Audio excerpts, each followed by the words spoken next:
creeping through a cemetery near you. Nixon Starchild means you no harm. Join the heavy underground today. Careening back to life in 2024 with their first new album in 26 years and a cross-country trek stretching into mid-2025, Chicago-bred, noise-loving rockers The Jesus Lizard dropped into Pittsburgh, Pennsylvania on December 9th, 2024 for an outstanding night of abrasive and angular rock and roll. Almost 30 years have elapsed since I first witnessed this band in person, and unfortunately, at 16 years old, I did not have the proper perspective to truly appreciate the discordant, spiraling rock and roll I was witnessing. Fast forward 29 and a half years to December of 2024, and the Jesus Lizard was back on the prowl, and the Pittsburgh crowd and I were ready for the angular oral onslaught.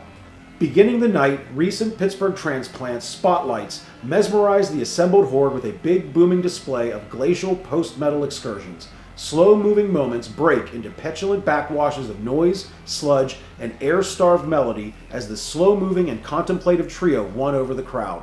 Having already checked their own gear, the Chicago offenders themselves took the well-lit stage in a workmanlike manner.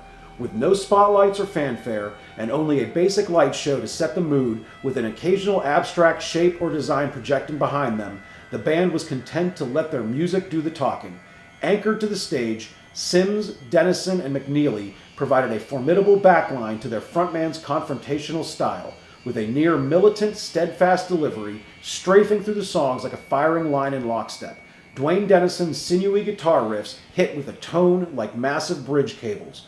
Mac McNeely's punctuating drums and Timekeeper's push provided the rails to ride on, and David Williams Sims' jackhammer bass provided a potent backdrop for David Yow's vocal histrionics.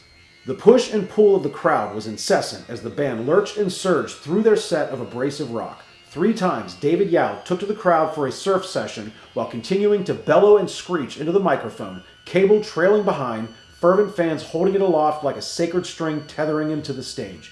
The band's new album, Rack, was well represented in the song selection, with 8 songs making the cut as well as another new non-album song called Cost of Living making the rounds.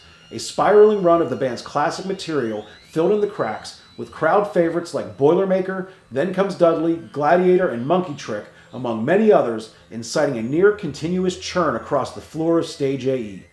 Writhing bodies surged left, right, front, and back throughout the night, ensnared by the band's precision strikes of abrasive rock, pummeling insistence, and ramshackle cadence. All of it held in thrall by Yow's evocative lyrics and visceral performance. All of it an indelible metal memory.